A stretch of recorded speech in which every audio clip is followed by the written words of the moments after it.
Hello everyone, welcome back to Eclectic Allo. This is Alina from Argentina.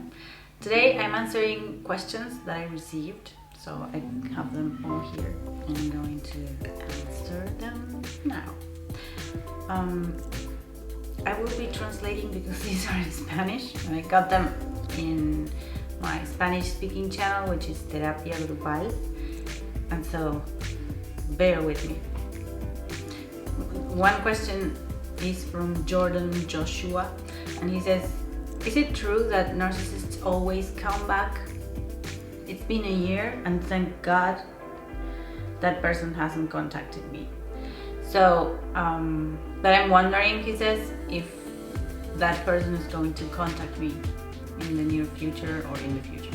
So, they usually come back, but if you have strong boundaries, if you are strong and you know what kind of people they are and they know that you know what kind of people they are, more likely than not they won't be coming back. But don't rest on that thought, because be always aware that they may come back and that they may try to hoover you different ways, maybe not necessarily romantically, or maybe yes, maybe not, but they will try to see if you are a viable supply, let's say, right? That's what they look for. They want to see if they can get something out of you. Call it narcissistic supply, money, time, admiration, pity, whatever. And if they don't try, if it's because that speaks very well of you, because more likely than not you have good boundaries and you've done your work, you know. And so here's another question. This person asks if psychopathy is something that you can inherit, and she says that she has 2 kids and she wants to know because she thinks it runs in the family. They found a gene which is the psychopathy gene, but the thing is that it depends a lot on education that you received, if you have love growing up in your family, if you have a stable parent. At least one parent needs to be stable, that you can, the nurturing environment, so you can have that gene but it's not active, okay? So, and maybe it won't be active ever if growing up these kids receive love, unconditional love, support, boundaries, a healthy environment for them to grow up. Then, and you model them good behaviors and loving behaviors and assertiveness and all that, more likely than not that gene won't wake up. One person asks me how to work with, if you have to live with a narcissist, how can you do that, stand that, right? That is very difficult, and I think she's minor, but if you're, I don't know if she's a minor or not, doesn't say. But if you're an adult and she says she doesn't have a job. So I would say get a job first thing. Try to be independent economically, or at least move to an aunt's house, friend's house, or somebody that can, you need to go no contact if you're positively sure, because she says her mother harasses her and does all kinds of things, and so it's very clear that the mother has a problem. So I would say try to get a job, go no contact as soon as possible. It's hard, and if you grow up with a parent that is like that, it's very, very difficult, really. Fabiana Marisha asks here whether she should change the psychotherapist that she's seeing, because this person asks her, how is it that she accepted this kind of treatment, right? How is it that she allowed this treatment?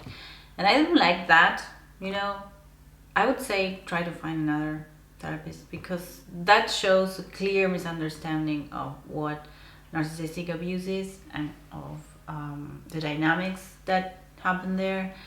And on top of that, victimizing the victim. That is one of the worst things you can do, treating a patient with narcissistic abuse, and it's making things worse. So I would say, if you feel uncomfortable with that psychotherapists asking that, which is not the good question to ask, right? Because it shows clear ignorance about the subject. So yeah, you would be better off finding another therapist.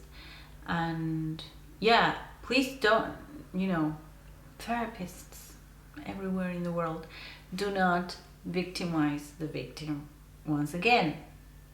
Okay, find information, learn about this, but think that is what the abuser does all the time. They're going to see you to get better and to be validated, right? They need validation, victims of abuse. So therapists, please don't do that. Don't do that. That is horrible. It's the worst thing you can do. And I have this question, parental alienation, how to not lose a daughter in the hands of a narcissist, and how to face this with patience. Parental alienation is a horrible thing that narcissists do when they have kids in common with another person. They will talk about the other parent in the worst way possible. They will make up stories and tell those stories to their kids. They will manipulate the kids to use them against the non-narcissistic parent. So you have to come to terms with that idea. That's how it works. It's horrible. It's I can only think of a bad word, but I won't say it.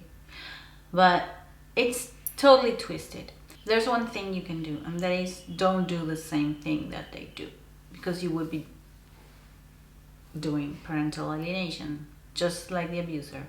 So although you may feel like you need to clarify things and you need to explain things, you can do that, but in a very objective way. Like when kids come to you with accusations from the other parent, the narcissistic one, they come home with all those ideas in their head and angry at you because of the viruses that have been transmitted to them by the narcissistic parent. What you have to do is just objectively, please first let them be. They need sort of an adaptation, I would say, time period. The first day, let them those ideas sinking. And when they come to you directly and question you with things that were completely made up by the abuser, you can say what is real and what is not. Explain your point in a very objective way without attacking the narcissistic parent, although that's natural and that's what comes to you normally because you're human and you're being attacked by a psychopath. You have to remain composed, explain objectively the truth, reality, and keep being the healthy parent, the non-manipulative parent. Kids love their parents, they do love them in spite of them being disordered or of them being bad people, or in spite of them doing bad things to their mom. They still love them because kids come to this world biologically, they attach to their parents. They do that. That's the healthy way to be here. You have to be attached to survive. So you have to have a bond with your parents, and they remain bonded with the narcissistic parent and with the healthy one. So although one would think, oh no, they won't love them because they are bad people, and no, it's their parent and they will love them, and they won't understand what happens when they're growing up, but when they're older, they will see it. Sometimes they don't. But if you remain, the question was what you can do. Okay, when they're at home with you, keep being yourself, sane, unconditionally there for your kids. Show boundaries, teach them what they have to do, what is accepted, what is not. Let them express themselves, let them be angry, let them express all the emotions, let them be happy. Sometimes in the narcissistic home it's ridiculized, that's the word, ridiculizado, ridiculized, okay, ridiculed, okay. When they express happiness, for example, the narcissistic parents can make jokes and mock them or things like that. Or sometimes if they are angry, they won't be allowed to be angry because the narcissistic parent can't handle that. So yeah, when they come home, allow them to express all the emotions, good ones, bad ones, middle ones, everything. You have to be the unconditional parent that is there when everything is good, and when everything is bad, you are there, and show them love that way. Go to therapy to remain healthy, to be the center, to be centered. Do everything that you need to do, self-care, everything you need to do in order to remain being the healthy one, and show them love, support, be there for them, see them, in the sense that give them a place for them to be seen, just being a normal parent.